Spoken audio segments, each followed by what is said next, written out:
Hello, JFL here from JFL.com, and you're very welcome to Body-Mind-Self, where we focus on perception, presence, and control, and all the other great topics that you send in. So thank you so much to everybody who did send in topics for today, and they include being more imaginative, how to do it, what does that involve, wrestling with ambiguity. Sometimes it can feel uncomfortable if we're not used to a particular situation or set of circumstances. So what are some ways to address that and try and come to terms with it?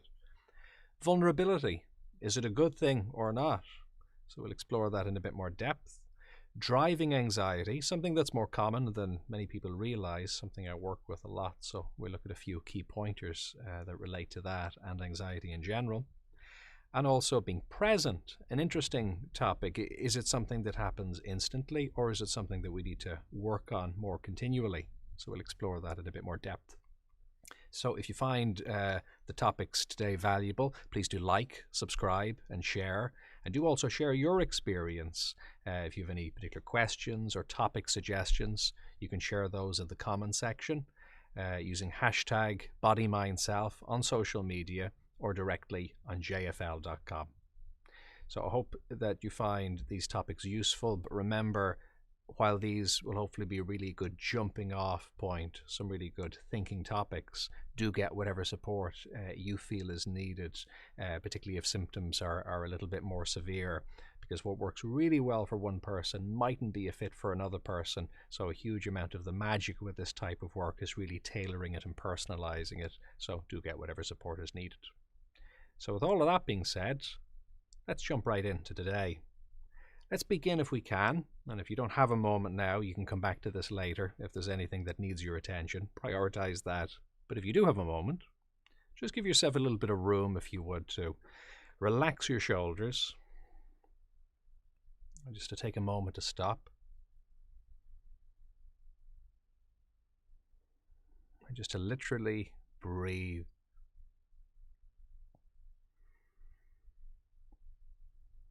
And just notice that breathing, if you would.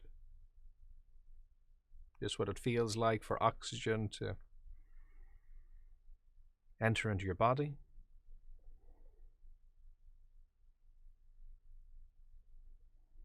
And what it feels like to release, to let go,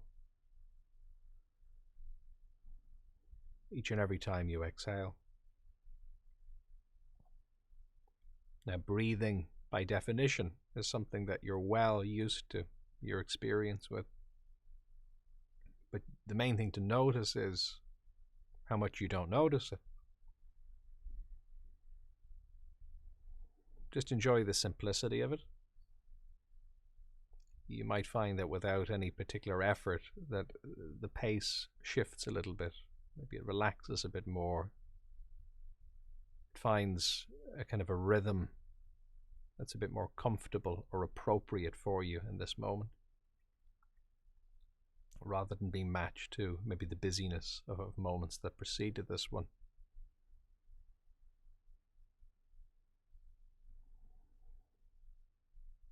And as that happens, with each breath, you can just feel a bit more energized, a bit more invigorated, a bit more conscious in the here and the now, with a feeling of a sense of readiness to approach the moments that follow in an even more intentional and deliberate way.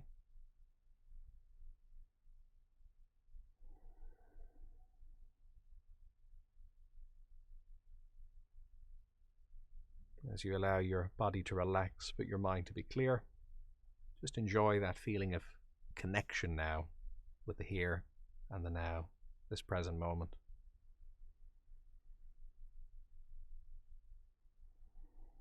All right, so with that feeling of space, let's go ahead and explore some topics that you sent in.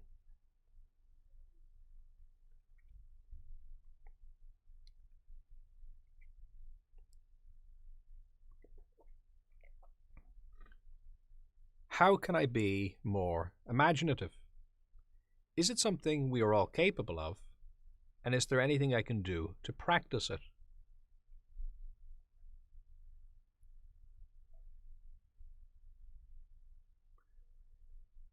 So with imagination, it's something that's rarely lacking.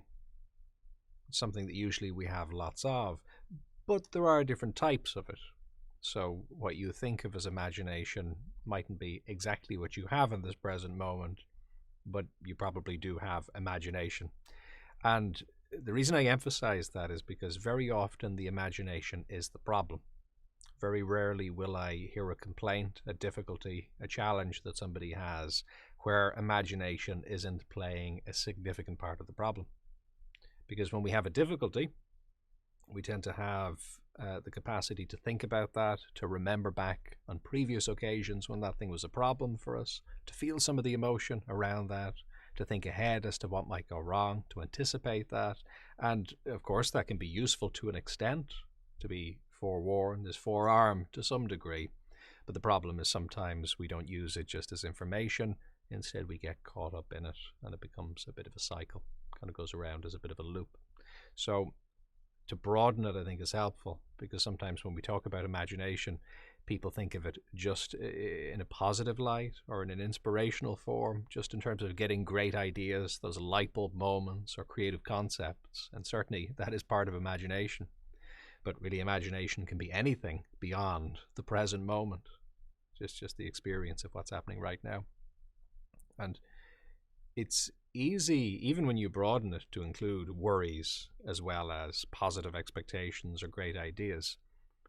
Even beyond that, it's easy to miss that it goes further than that, because in the study of perception, which is a complex area, as I'm sure you won't be surprised, in the study of perception, and there are many studies of perception, many schools of thought, philosophies, forms of psychology, neurology, etc., but an important distinction which is sometimes drawn is between perception and apperception.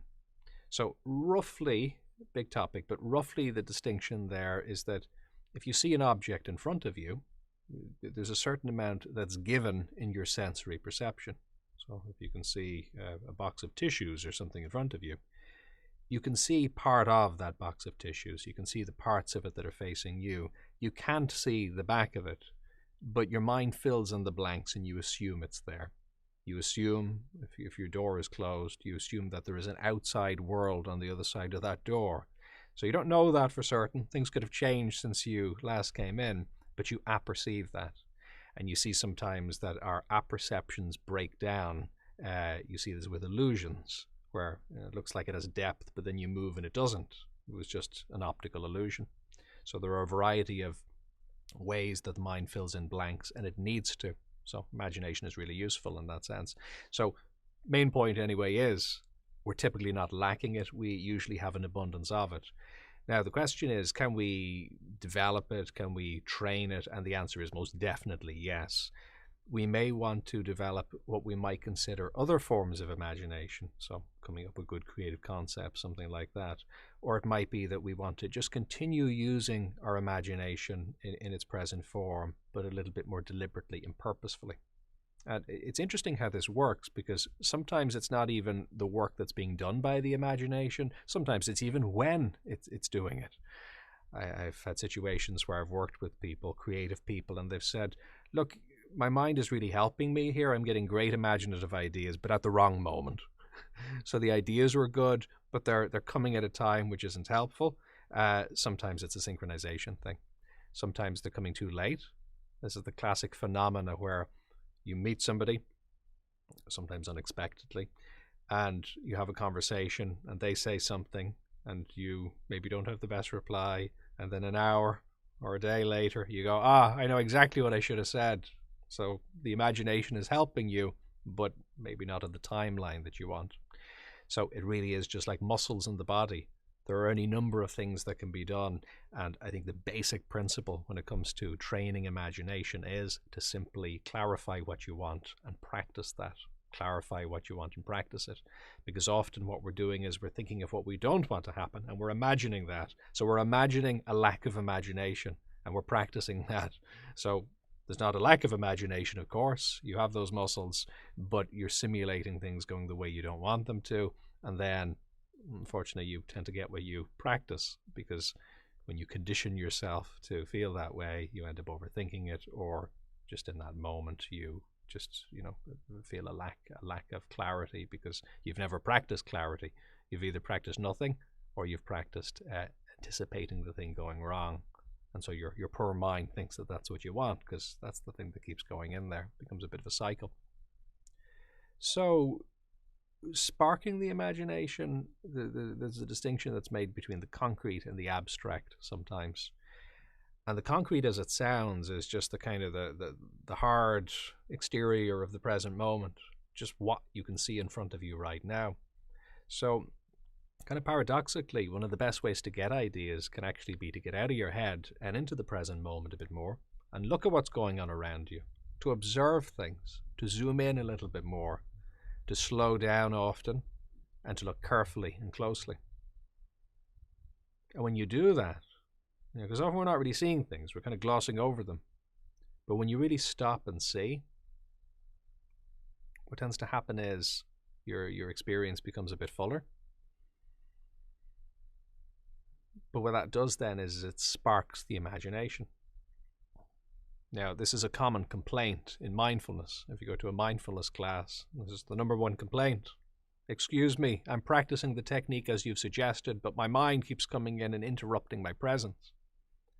Well, that's because we're not really designed for presence. We have an imagination because it's designed to spark and to come in with ideas. Now, arguably, for a number of reasons, we're probably using our imagination too much and not being present enough, particularly in modern times, the kind of lives that we live. This is always a problem, I'm sure, to some extent or another. But there is definitely a strong argument to say that if you work with your hands, if you're out in the forest, if you're, a good old-fashioned farmer without modern technology, that you will, by definition, have to be a bit more present to get through the day. If you work in the mind a bit more thinking things through, abstract ideas, well then you end up kind of staying there a bit more because you are there so much of the time already. So stretching outside of that is useful. But sometimes we think that, well, hold on a moment, the mind isn't supposed to come in when I'm trying to be present. But actually that's one of the main things that can make it happen. Now, you can certainly slow down that, and you can give the kind of space whereby those thoughts don't really matter. And generally speaking, in most forms of meditation and certainly mindfulness practices, the goal typically in most schools is not to get rid of thoughts. It's just to be present, just to be aware, which can mean of thoughts or of no thoughts or of whatever. It doesn't really matter. The point is you're doing your job, you're showing up and just being aware. But this is the point. By being a bit more conscious and deliberate in the moment you're in, you will often spark interesting associations and ideas that come up, which hopefully have a quality to them. So, there's no need to get rid of thoughts. We want to get rid of maybe an extreme busyness, irrelevant thoughts that are just there because of conditioned habits and aren't maybe useful to you. Those things, if they're there, they're there, but we don't particularly need them. But good quality thoughts can be very helpful. So the concrete inspires the imaginary. If you think of it literally in terms of an architect who's walking through town and seeing buildings. So they're looking at the concrete that's there, which doesn't literally have to be concrete, but the point is it's there without them needing to imagine it. They're seeing whatever they're seeing, and that's sparking then their imagination. And that imagination then means they'll go off, they'll create models, they'll do drawings, they'll kind of brainstorm it a bit. But then what they'll do is they'll take those ideas and they'll bring them back into reality. So they'll build the model, but then they'll also build the real thing from the plans.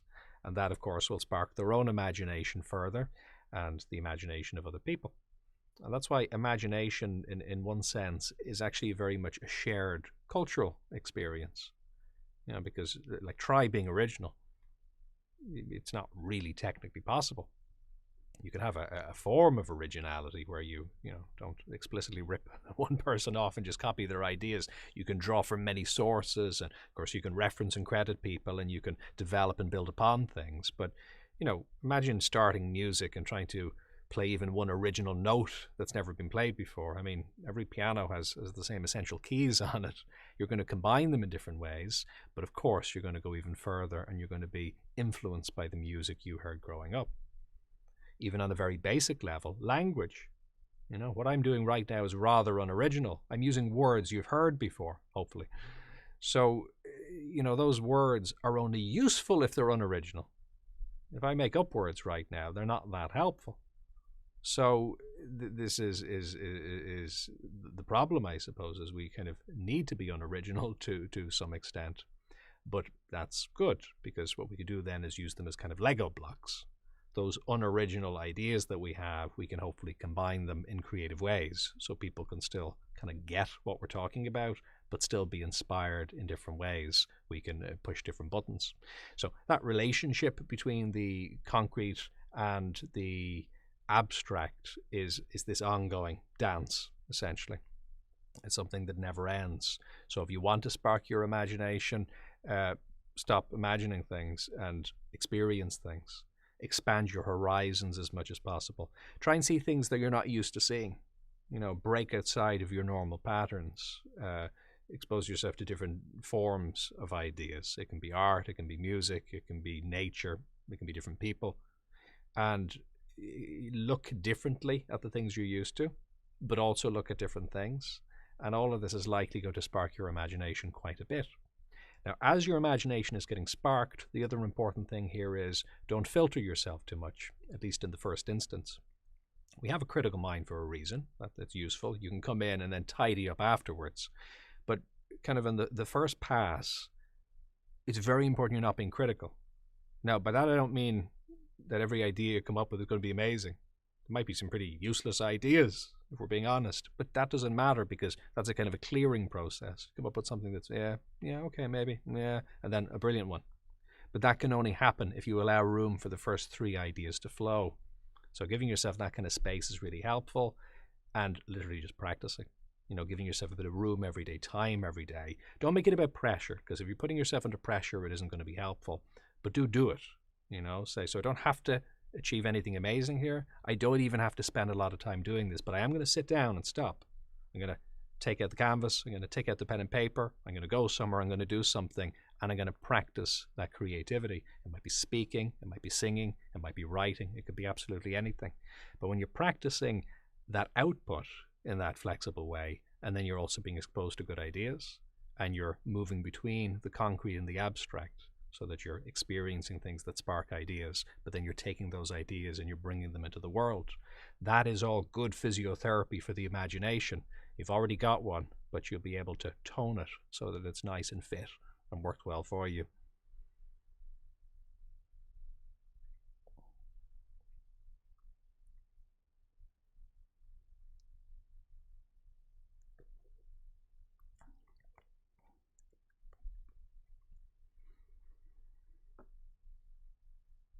I've been wrestling with ambiguity.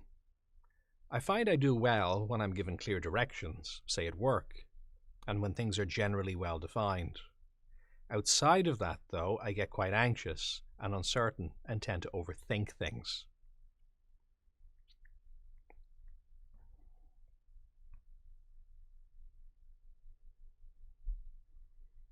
We could, in a way, say that deep down, none of us like ambiguity. Now, you might say, well, hold on a moment, what about the people who like ambiguity? But in a way, what happens a lot of the time with those people is that ambiguity isn't that ambiguous for them. Because sometimes they have ways, processes, or structures of dealing with uncertainty. So they feel kind of comfortable in that. So when we don't know who we are, where we are, what's happening, there is a kind of an existential risk to that. We often feel a bit uncomfortable. Things are ambiguous. What does that mean? It means they're not well defined. Not well defined means they're not really in my control. Not in my control means potentially in other people's control or nobody's control, which means I may be at risk. So that's often the kind of formula that the mind uses, that it operates with.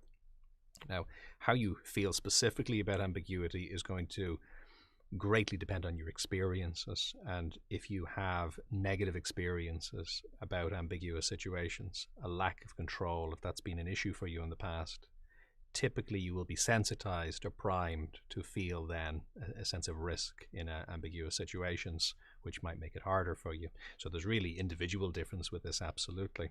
But again, we could say that those of us who maybe like the uncertainty or the adventure of ambiguity a bit more, very often have processes or ways of dealing with it. So it's not quite the same experience necessarily in that moment. So what to do with ambiguity if you do feel a bit uncomfortable about things not being very clearly defined? So a few options. One is avoidance, good old-fashioned avoidance.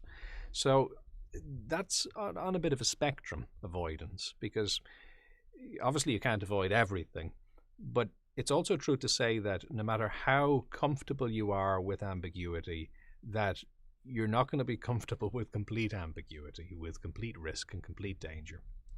And if you were, it would probably be because the promise of that was giving you something else. So for example, if you felt really stuck in your life and really trapped and you just wanted to break out of it, the maybe not knowing what's going to happen next could actually be a welcome benefit, but that itself gives its own security or almost its own structure in a weird way. It kind of goes full circle and inverts itself. So for the most part, though, within kind of typical operating ranges, you're not going to want to put yourself in situations of great risk and where you really have zero control and you don't know what's going on. Even people in the masochist community have safe words. Even people who like to push things to the limit in extreme adventure sports usually have a parachute if they're jumping out of something. There is a control there. There's not a complete ambiguity. It may seem rather freeform what's happening to the casual observer, but actually it's happening within often kind of tightly defined structures, and there are safety mechanisms there, so it's not quite as ambiguous as it might seem. It might even be risky, but at the same time, people usually know what the parameters are or roughly what they're getting themselves involved in, so that there's a difference there with that. So there's nothing wrong with avoidance is the point. Where avoidance becomes an issue is where we're losing out on enrichment as a result of it. So maybe we have the fear of the avoidance, but the problem then is the fear of the ambiguity, and we are then avoiding the ambiguity, but we're losing out on something we would have gotten if we didn't have that fear. Because if you're afraid of something and there's no benefit to that thing, well then as long as you're able to avoid it, there's no real problem. You might as well carry on. But if you have a fear of something, but that's actually something you really need, something that could be nourishing or helping you, that's where it becomes a problem. So avoidance, at least we can accept that in certain situations that's appropriate. Because sometimes I do meet or work with people who kind of feel the need, because there's fear, to push all boundaries. It comes from a very good place. They think, well, I feel afraid, fear, I don't want to be driven by fear as an emotion, so therefore I need to push back against anything I feel afraid of. But that's not necessarily the case. You certainly want to push back and understand and upgrade the feelings of fear in situations where you're being stopped from doing things that are important and meaningful for you. That is true, but not just trying to do everything. You've nothing to prove to yourself or to anyone else, and there's thousands of things you could be afraid of, so don't just spend your life trying to fight those unless you want to. That's completely okay, but for the most part that's not really necessary. So avoidance is one option. So the other option then is engaging with the ambiguous but bringing in structure. So that can happen in different ways. It can mean asking for help, so that there is nothing wrong, and we all have different capacities when it comes to how much ambiguity we can deal with, and we also have kind of different expertise in different domains. So if you go to a country where you don't speak the language and you notice there's ambiguity, well, even though you might be very capable at home, when you're visiting this country that you're not familiar with, you might need to ask help from the authorities, or you might need to ask a shopkeeper for extra assistance, or you might need certain supports that you otherwise wouldn't need. You might need to be culturally told what to do. So probably a very good example of ambiguity is if you're an Irish person in somewhere like the United States and you're not familiar with tipping. So that's ambiguity if there ever was any. And I know when I'm over there and attending conferences and things like that, it's funny because at conferences you'll typically have people from, of course, different parts of the world, but also different parts of the United States. So they themselves will often have different ideas about what's appropriate with the tipping as well. So the whole thing becomes a bit of a mess. And somebody from one state says this, and somebody else says something completely different, and somebody from another country says something else again. So it can be interesting to say the least. So that's ambiguity. So if you're not familiar with the cultural norms there, you're not really going to be able to just walk in and push your way through that. You're going to need to ask, look, what's typical here? What am I dealing with? So asking for support is a way of engaging with ambiguity, but maybe bringing in some of that structure that you needed just by asking for it. And there's nothing wrong with that. So closer to home, asking for help is generally a very good idea as well. There's no problem with it. Sometimes bringing somebody with us to help us if there's something that we're not particularly good at, like buying an electrical item that's a complicated item, and you're outside of your comfort zone. So again, it's not that we need to prove anything to ourselves in that moment. Bringing in that structure can be useful. Now, you also don't have to just rely on it socially. You can bring in your own processes as well. And this is part of, let's say, in the case of social anxiety, this is where things like communications training come in, because for the most part, we haven't been formally taught how to communicate with other people. Now, you might say, well, that's sort of obvious and it just, kind of comes naturally. And yeah, sometimes it does, sometimes it doesn't. And again, there's individual differences there. We all have strengths in certain areas and maybe we're not as strong in other areas and vice versa. So, we can stand to learn from each other. But sometimes learning certain basic communication strategies can be helpful.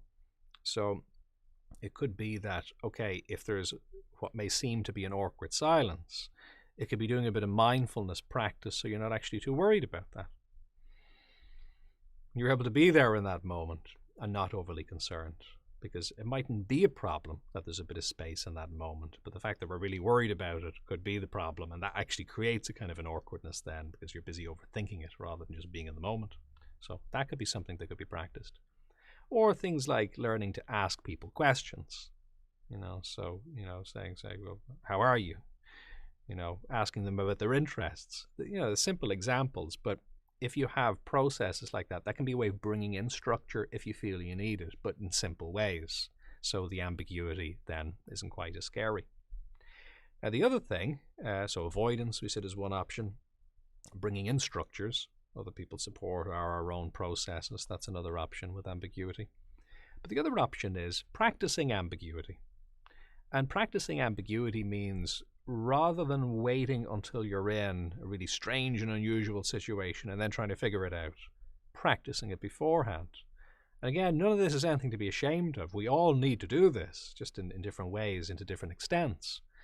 If you take a capable airline pilot, if there's an issue operationally with the aircraft, they don't just think to themselves, oh, I wonder what I'll do in this moment.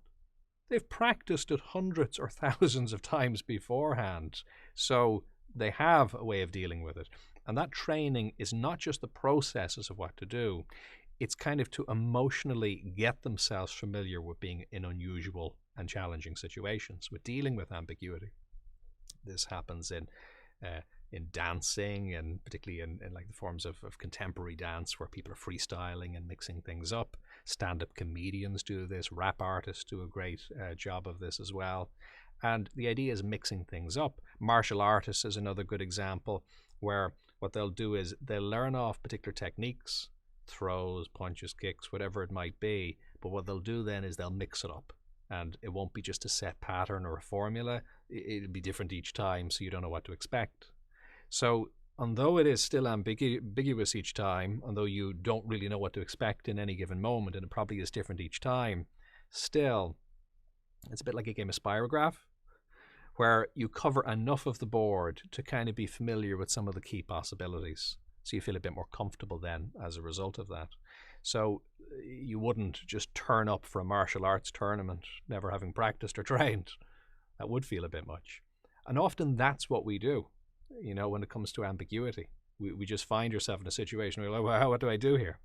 So if there are certain situations, it could be social ones, or it could be operating equipment, or it could be professional decisions that you need to make. Whatever your kind of main concern areas are, it can be a very good idea to practice some ambiguity in those areas in advance, just in a day-to-day sense, to throw yourself curveballs and to kind of just practice kind of getting up when you fall down, dealing with the uncertainty, and just seeing how you respond.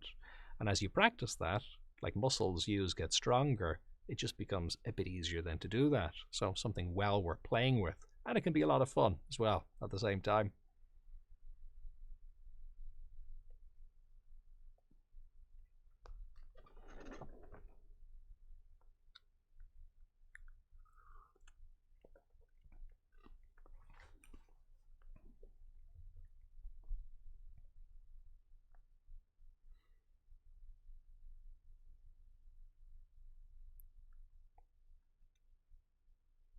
To what extent is vulnerability a good thing?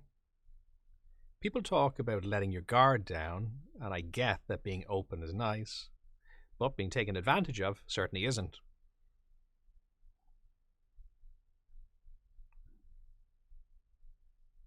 Barriers are necessary to some extent, but if you just think about it practically, barriers can keep out the good as well as the bad. That's the problem with barriers. If you have a shop and you want to make sure that no merchandise gets stolen, very simple solution. Keep the shutters down. Padlock them.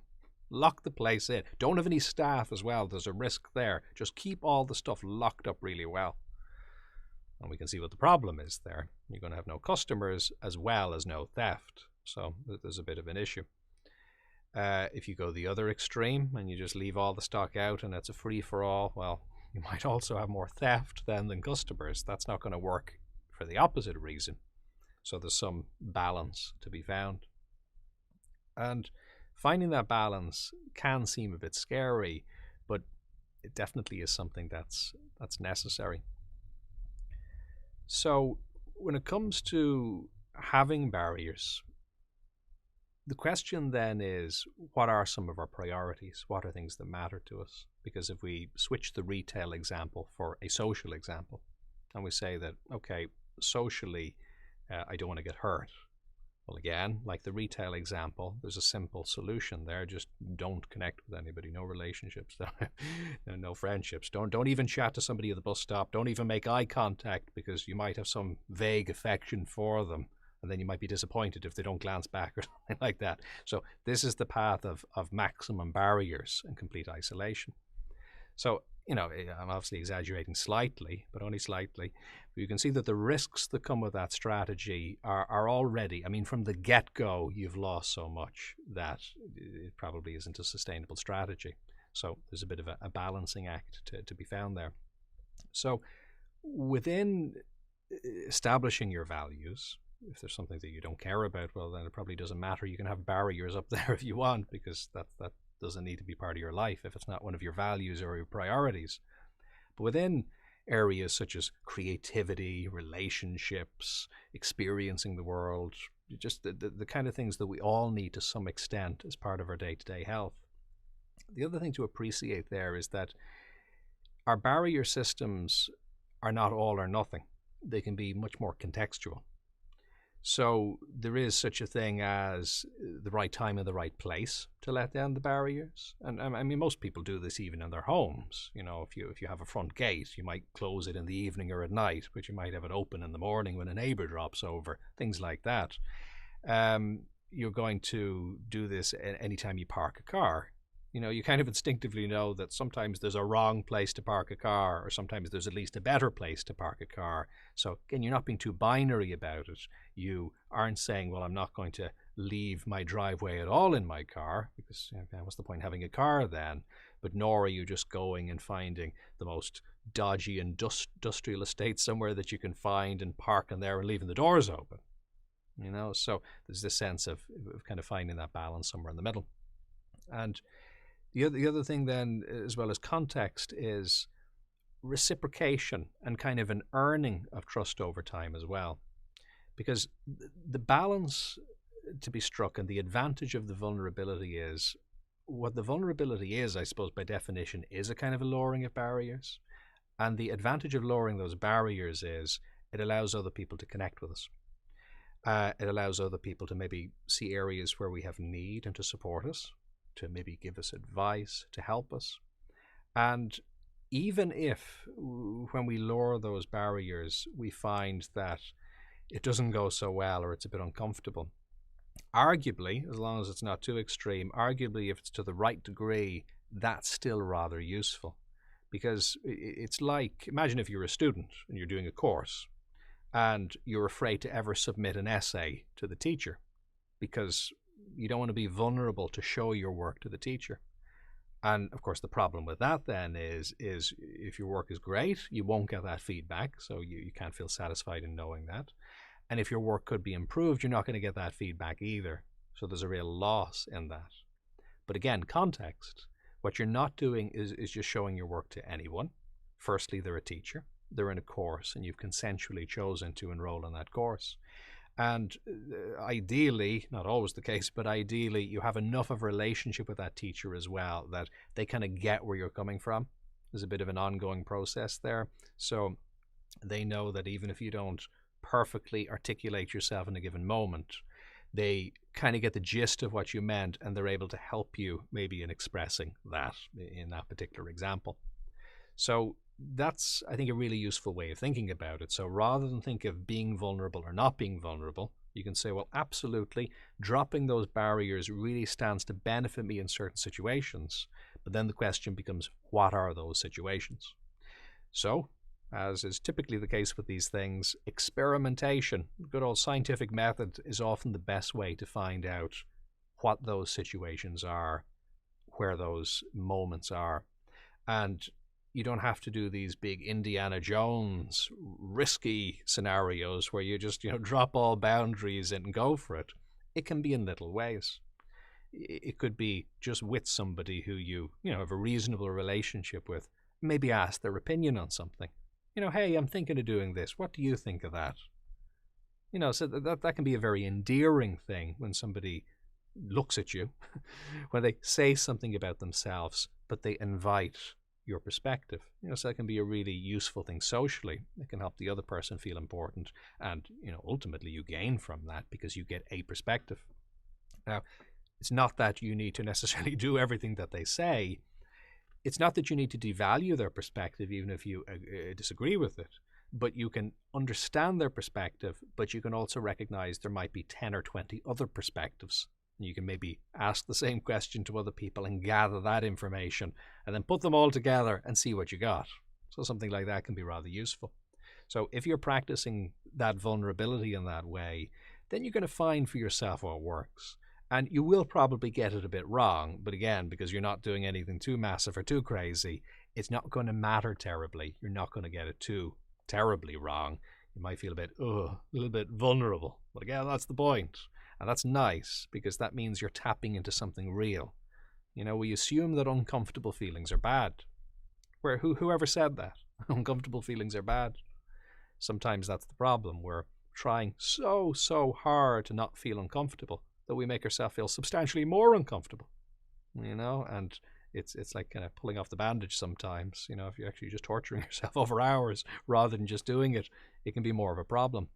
So again, I'm not suggesting that you go looking for problems here, but finding that balance of expression with other people, which is a typical area that vulnerability comes up, although it can come up in non-social ways as well. There can be the vulnerability of just recognizing certain aspects of your life and, facing them, the vulnerability of addressing certain challenges or difficulties that are there. All of these involve a kind of a self-honesty, I suppose, in that moment, but it's a really powerful and really useful thing. It's a massive topic area, so you probably can never define it fully in one sitting.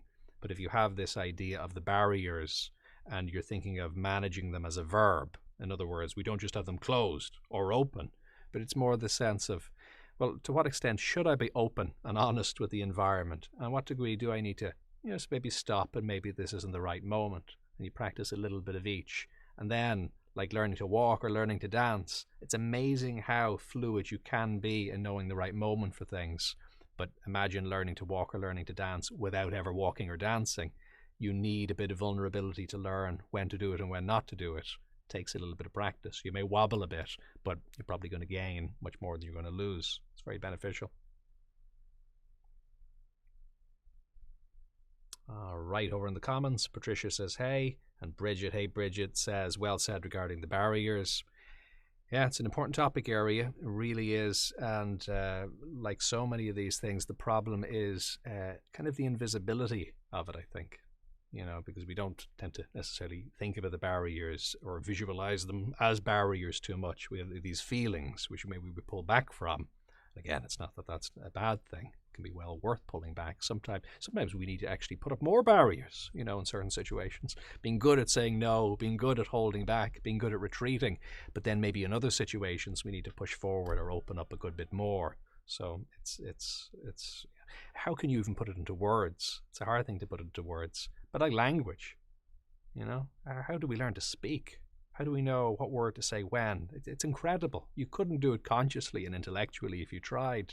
But as you practice it, somehow we figure it out. Kids, you can't stop them talking, so we're able to do it.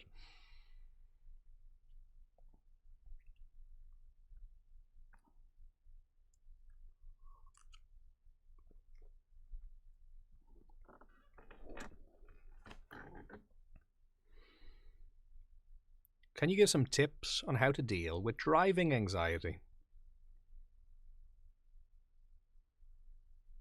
Driving anxiety is way more common than I think many people realize.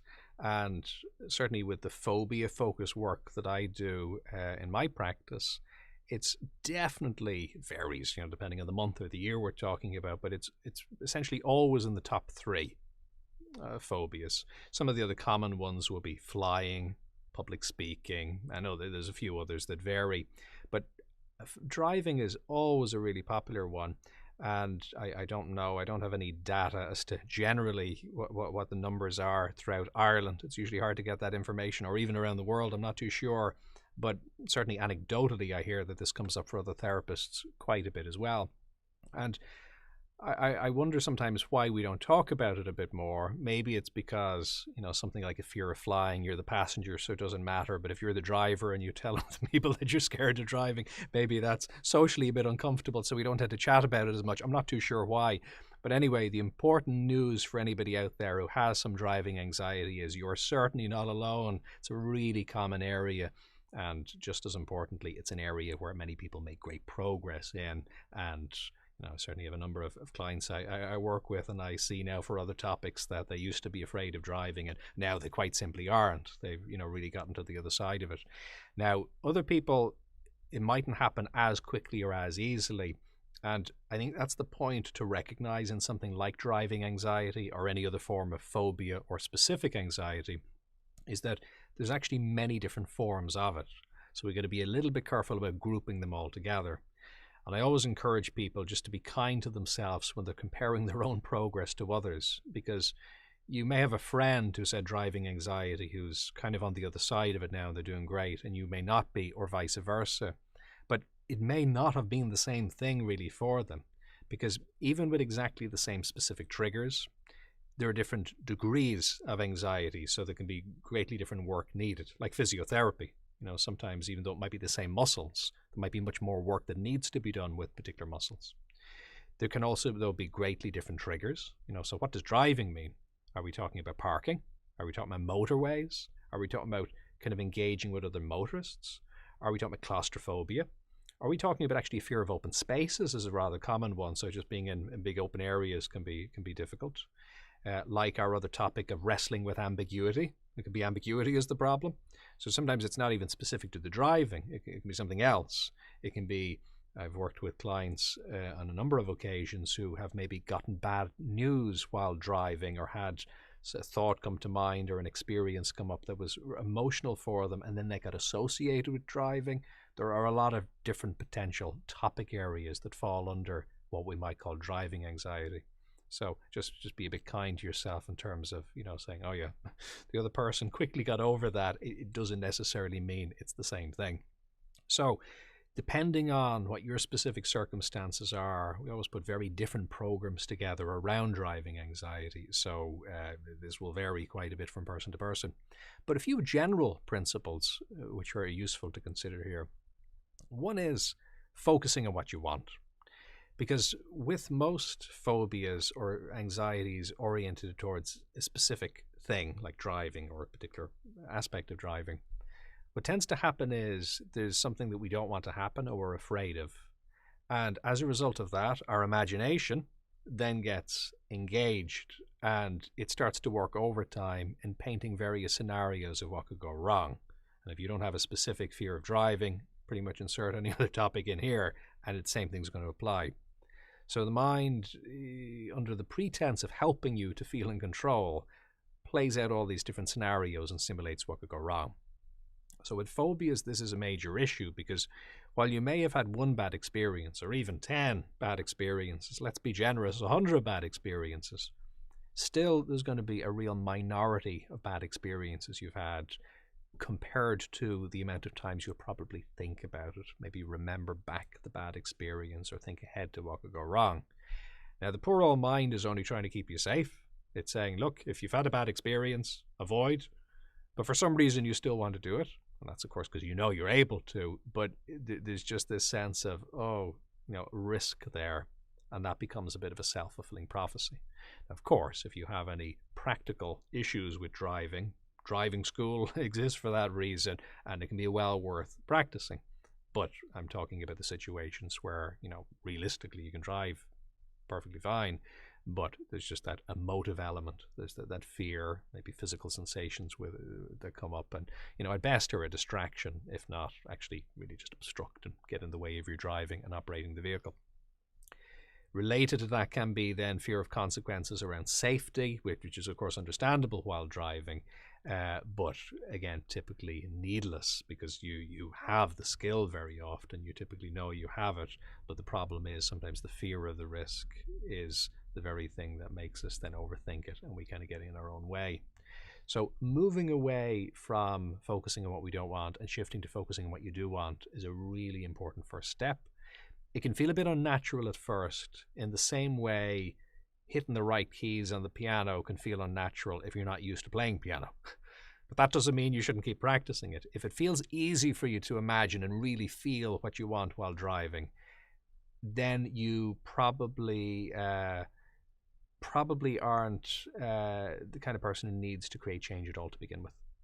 It's probably okay. It's probably going good. So like the piano, if effortlessly just hit any key and it's absolutely fine, well then you don't need to practice that much. You're already really good. You can just enjoy playing. So for the most part then with something like focusing on feeling ease around something that you've previously been afraid of, yeah, of course it's going to feel a bit uncomfortable at first, but that's not a reason not to persist. You want to stop, create that picture of how you want it to be, and practice with a feeling of ease, a feeling of wellness, just to start to imagine what it's like, to start to put attention on that. And already what that's doing at least is kind of counterbalancing it. So you're not giving way to imagination telling you just the horror story, but you're saying, well, no, here's how I'd like it to be. And even if it's not quite there yet, at least you're starting to dilute the fear and the expectations and you're changing things a bit in that way. So that's a really useful thing to practice. Now, again, you can put programs together around this. There's audio you can use for support. One-to-one work, of course, is all about designing reinforcement programs around this. So there's a lot of kind of granular detail you can get into depending on your particular situation. But that as a general principle, though, is something you can probably start with immediately and is quite useful. And when I talk about focusing on what you want, by the way, just to clarify with driving, I'm not talking about necessarily while driving. I'm talking about beforehand, just taking that time to stop, to visualize it, to practice it, to clarify it a bit. Generally, while you're driving, when I'm doing work with something like driving or sports psychology work would be another good example. Stage performance would be another example. Generally, what you want to do is when you're performing, you're doing anything that actually involves control, you want to just give yourself fully to the experience when you're doing it. But beforehand, you can visualize it going well, just by literally clarifying in your mind. It's like worrying in reverse. If you know how to worry, you know how to visualize. So rather than what you don't want, the question is, what do you want? And giving a bit of space to that. So that leads to the second bit, which is not just focusing on what you want, but practicing it. And one of the main issues, and again, this will vary, but one of the things I find happens a lot with driving anxiety is that the person is distracted while driving because they're thinking ahead to what could go wrong, or sometimes they're thinking about what other motorists are thinking of them, or other examples. But the point is they're not present in the moment that they're in. And that at best is distracting, but at worst is creating problems, because your body's nervous system, the sympathetic nervous system, doesn't respond as much to the situation you're in as much as the situation you think you're in. So with the old example of watching a horror film, that's why a horror film works. Because even though you know for sure that it's just the TV, when you get caught up in the story, your system goes, oh, risk. And so the adrenaline gets going, and the heart starts beating, the palms start sweating, etc. Now, as unpleasant as that might be while watching a horror film, it typically doesn't really matter. But of course, with something like driving, it probably does. You're still probably going to be okay, but of course, you don't want something like that distracting you. So you're in the situation where you're driving and you're actually safe, but you're maybe imagining issues, or you're imagining being judged by other people, and that then is what you're responding to rather than the moment you're in. So we can see in that example that the remedy there is shifting the attention back to the here and the now. Just being that bit more aware and present in the here and the now. Just giving yourself a bit of room to be with what you're doing. So to some degree, you can practice this even just sitting in the driver's seat, parked somewhere. Just being conscious of what's going on. Or you can go to an intersection, if you can reach it on foot when you're not driving, and just look at the intersections and kind of study it a little bit and practice being a bit more conscious and present. Because sometimes we're in these situations and then we're overthinking it and we feel the need to keep moving, and we're not giving ourselves that space. So just breaking it down a little bit and practicing it like that beforehand can be really useful. So you're giving yourself a chance to breathe.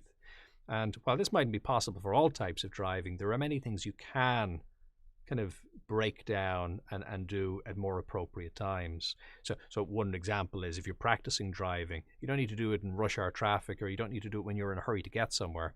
Maybe do it at the time of the day where it doesn't matter if you take a wrong turn. You have that space in that breathing room, or you do it in a car park, or even just in your driveway, sitting in the car, visualizing a little bit, or as I say, going on foot or traveling through another means, or being the passenger driving through an area where you want to get a bit more comfortable.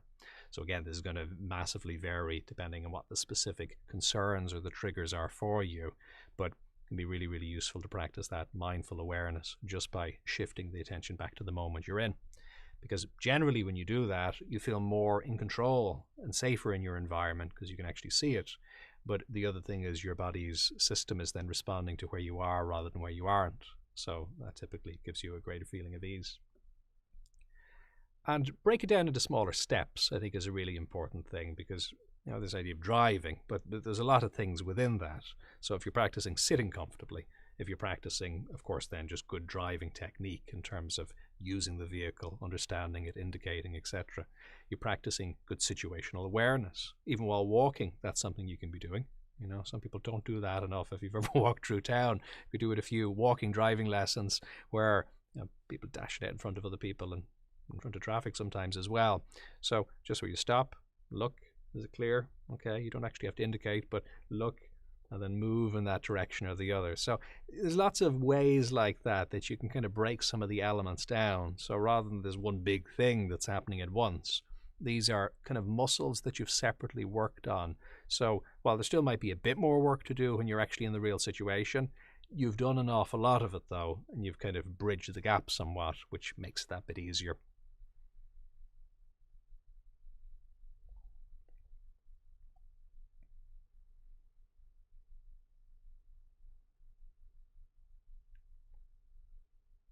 All right, so we have time for one more topic before we'll do a little bit of reinforcement then to wrap up today's session. Great topics. Thanks everybody for sending them in. Over in the comments, Bridget, do you work via Zoom? Yeah, I have 3 ways that I see people, which is particularly relevant at the moment. One is by phone. The other is by video call. And I have an app, an online platform that I do that securely through. So you're welcome to consult that way if you want. So phone and video sessions, that's just a personal preference. Some people don't have the bandwidth for video, or some people just rather it one way or the other. So whatever's easier. And in-person sessions then as well are available if you're broadly within the Dublin area and in a low COVID risk. There's a kind of a standardized intake process that we have to do now as part of the Psychological Society of Ireland. We had a kind of process around that. I've kind of assessed risk categories just to make sure everything's pleasant and clean and safe in the clinic. We have a kind of a whole hygiene protocol, so bigger gaps between sessions and things like that. So right now I'm doing a combination, a mixture of in-person, video and phone, which is really interesting actually, just moving between them. It's funny actually because for clients who had attended in person, and they weren't sure how they would feel about phone and video, but they said, well, sure, I can't travel, so I'll just switch over and I'll do it that way. And I've had a number of clients now, even though they can come in to see me again, they're refusing to do it. They've just fallen in love with the convenience of picking up the phone or using their laptop or their phone for doing a video call and just having a session on demand. So they're finding it a bit easier. Then again, other people like it in person, so it's all good, whatever suits. So feel free to send me a message in person if you want, and we can arrange that, no problem. So, our last topic then relates to presence.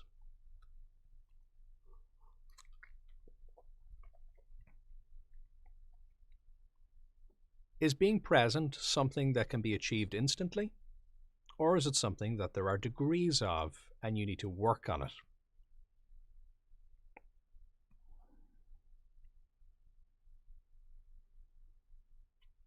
So, if we use the example of sleep, and we kind of say, well, do you wake up or do you half wake up, or what's going on there? Because being present is a bit like waking up, because we tend to get the idea of dreaming. We go, okay, I'm dreaming, that's not real. And then being awake, that's real. But I think what we forget about a lot of the time is daydreaming. And daydreaming is rather like night dreaming in that you obviously are conscious, but you're conscious of something which isn't real. But probably the most important thing is you kind of forget it's not real, at least temporarily. So the other variation of this is that example of watching TV, watching a film in particular, where again you forget it's a film temporarily for a while. You kind of suspend disbelief. So that's an interesting example. Sleeping is the other obvious example, but then daydreaming during the day as well, something similar is happening. So when we talk about being present, and it is a bit of a buzzword, to be fair, you could say it's overused in some ways. In a way, you can't use it enough because it's such a crucial topic. It's so very, very important. But the problem is sometimes we get a bit desensitized to it, so we forget the actual meaning of it, which is a bit unfortunate. So what we mean, I suppose, when we're talking about being present is kind of waking up from the dream. So very often we're talking about waking up from the daydream, I suppose, and recognizing the moment that we're in a little bit more clearly. So when you awaken from sleep at night, if we use that example, there's a few things that can happen. One is you can wake up, but you can fall back asleep again. So that's something that regularly happens with presence when it comes to daydreaming. So you feel a bit more conscious and present. You go, okay, I'm here in the moment, brilliant. I have a sense of clarity, maybe not quite enlightened, but a step in the right direction. I'm feeling clear. But then, of course, a moment later, you're lost in thought again. So it's kind of a slippery slope. Sometimes you fall back into it. And look, to some extent, that's inevitable. It is going to happen some of the time. The key thing is that we don't get just too lost in it. It's better to wake up every month rather than every year, or every week rather than every month, or every day rather than every week, every minute rather than once a day. The more you can do it, I suppose, the better, within reason. But that's the thing. I think it's part of human nature. It relates to what we were talking about with imagination. We have an imagination for a reason. It's a useful tool and ability, so we shouldn't be too worried about getting caught up in those stories. But what we can hopefully do is make hay while the sun shines. So while you're conscious and awake and present, maybe choose what the next thing is that you're going to get lost in. It's like somebody says, you got to watch a film, but you can choose if you want which. Okay, good. So if it's going to go on in a moment anyway, let me choose something which is actually constructive and helpful for me. So, trying to shift our attention in the right direction, that can be useful. So that's one potential issue, is you can fall back asleep. So is presence instant? Well, I suppose it is kind of binary in that when you're in that moment and you go, yes, I am conscious and present, that is rather instant. It's not that you work for ages to get to that. You're in that moment, but again, the risk is you kind of lose it. So it's just staying there a little bit more rather than a little bit less. Shifting in that direction is the thing that can be practiced. It's not really that you become more present, it's just that you become more present more often. The frequency of it, or how spontaneously it happens, increases over time with a little bit of practice. But the presence itself is kind of there instantly. You can do it right now just by stopping it, just acknowledging the moment you're in. But with practice, you can maybe get better at doing that a bit more often, and also doing it in situations where the thoughts are more compelling. And this comes up with addiction. Someone helping people with addiction, this is what we're trying to do. There's a very compelling, luring thought that says, oh, look, you got to do this. If you don't, it's going to cost you. And if you do, it's going to benefit you so much. So that's very alluring. And particularly if you're in a difficult place, that might be one of your only sources of comfort. So the thoughts are trying to pull you in. So being able to do it in that moment is harder than maybe other moments. So this is where the skill and the practice comes in, of getting better at that. So the other thing that can happen is you can wake up. If we use the sleeping example again, you can wake up, but your systems aren't quite fully online yet. So this is actually a massive topic in and of itself, but the mistake I think we make is that we think that if I'm present, so I'm not caught up in thoughts or whatever I was caught up in before, that necessarily translates to everything working perfectly and well for you from that moment onwards. That's not how that works. Because there are some things you have no control of whatsoever. If you become present and then don't like the weather, tough, the weather's going to continue. It's not that the environment changes in a direct sense necessarily because of how you are. Now, there are other things that you do have some influence over, to be fair. However, that influence is going to take time. So it's something like adjusting the thermostat and then saying, well, why isn't the temperature not changed? You have done the right thing. You've initiated change, but it takes a while for that to kick in, for it to get warmer, for it to get cooler. So you can do what you need to do. Maybe being present will help, but it may not happen immediately. So when you wake up from sleep, okay, you might know you're not dreaming anymore. You might be back in this ground reality of the here and the now and know you're lying in the bed. But that doesn't mean you're ready to jump up and all your muscles are ready and your balance is ready and you're completely turned on. And that includes your mental systems as well. Because we kind of get the idea that body and mind are a little bit distinct, although they're, of course, highly interconnected systems. But we get the idea that it's possible to have a body, but different thoughts about that body than the actual body is. So the other step, though, that we sometimes forget is that consciousness is something a bit different than mind. So the same consciousness can have different thoughts. Just like you as the viewer of the television, you can watch different films. Those films can be changed. So when you recognize that, you can appreciate that you might be very conscious, but still some of the thoughts that are there mightn't be the kind of thoughts that you would have chosen in that moment if you had full consent. And a lot of that is that thoughts are really a kind of a social echo. So if you've encountered certain things, and it can be right back from childhood, or it can just be yesterday, those things sometimes resonate a little bit in the back of our head. Sometimes, literally, we're hearing them. Other times, it's more implicit. It's just an instinct to act or to feel a certain way. So you can't, just by being present, necessarily expect all of that to disappear. However, by being present, that is your best possible position to be in to be able to do something about it. And what you're going to do about it is going to vary. Sometimes you're going to be aware of it, but just not care about it as much, in the sense of not being as influenced by it, because you realize it's not you. It is just an echo of other things, and it's not something you need to be overly defined by. So that breathing room alone can be really valuable and something that you really welcome. On other occasions, there may be things you can do, but you're in a much better position by being a bit more present to see what those things are that you can actually do in that moment, and to maybe be able to choose what's the most important one. It's like the serenity prayer, what can you change? What can you not change? What do you just need to accept? So being able to see that bit more clearly is a really, really valuable thing.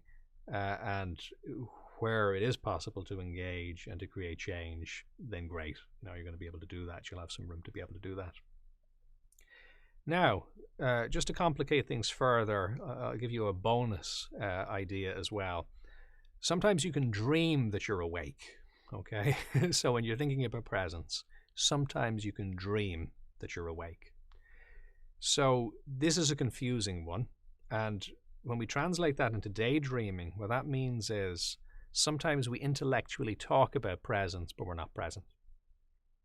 We're just kind of simulating presence on the level of thinking. So watch out for that, is all I need to say about that one, really. Because when you get caught up in that, you're kind of missing the substance. It's something equivalent to reading a cookbook, but not actually cooking. So you might know the names of all the ingredients, you might have the pictures of all the recipes and what they look like when they're finished, but you're not getting the nutrition of eating the actual food. So to be able to talk a good game when it comes to being present is fine, but that's only part of the picture.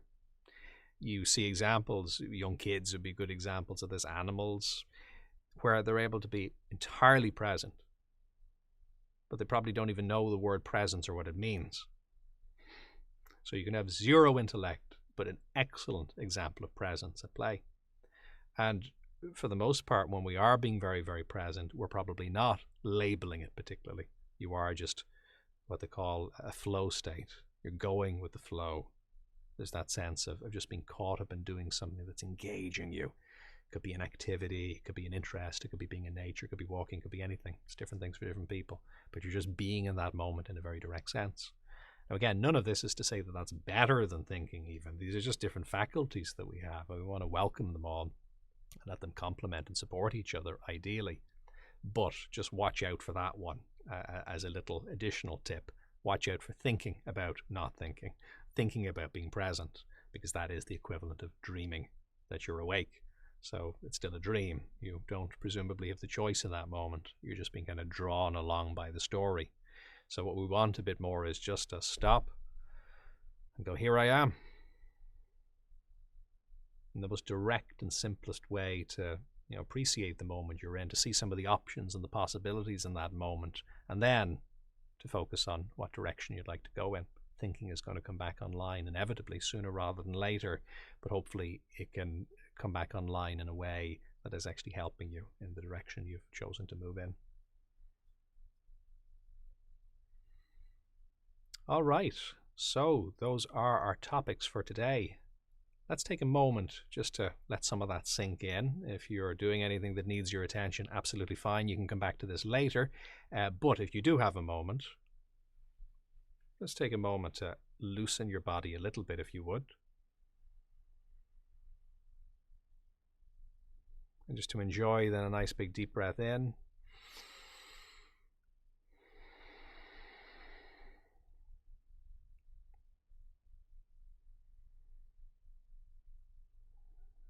And just in a really simple way to give yourself some space to be who you are,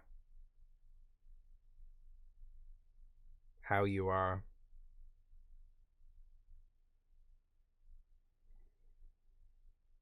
and where you are.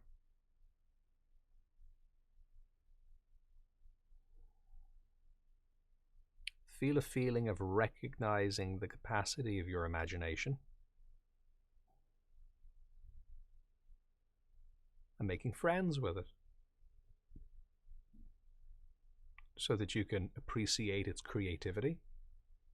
You can point it in the right direction, but at the same time you can give it some playful room to be able to work well for you. And you give yourself some space to be able to embrace a sense of ambiguity. We don't have to necessarily have everything under control, but you're practicing using those barriers, sometimes more, sometimes less, but in a way that's suitable and helpful for your needs, for your values. you're feeling that space to focus your attention on what you want. If there was fear there in the past, okay, but what would you rather be there instead? And if it's something that matters to you, something that's valuable, you're starting to give more attention to that, how you'd like it to be. So that's feeling a bit more natural. You're practicing being a bit more conscious and a bit more present, a bit more aware in the moment you're in. And you're recognizing that waking up is something that's always just a moment away. You're not trying to stay fully conscious of everything the whole time, because imagination has a role to play, and you welcome that. But what you are doing is just ensuring that there are those regular moments throughout the day where you stop and don't just think about being aware, but actually experience being aware. You enjoy breathing in those moments and using them just as a way of ensuring that what follows is on track, that it's pointing in the right trajectory, that it's moving you towards what you want rather than away from what you want.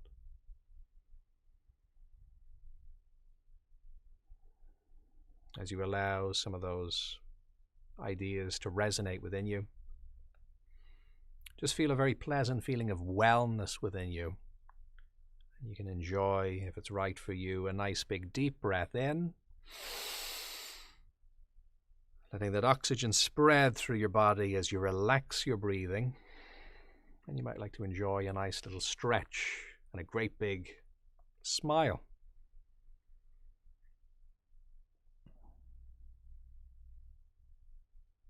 All right, thank you so much for being here at today's session. Hope you enjoyed it. If you found it valuable, please do like, subscribe, and share. And remember, you can share your experience and send in questions and topic suggestions in the comments using hashtag bodymindself on social media or directly at jfl.com. So there's new videos up each week, so feel free to check them out on YouTube or on other social media or the website jfl.com. And the next session is going to be on Thursday, the 22nd of October at 8 p.m. GMT. Now that summer's finished, I'm moving into a monthly rhythm, which hopefully is going to work well. So 8 p.m. GMT on the 22nd of October, Thursday. So do tune in then. And between now and then, take great care.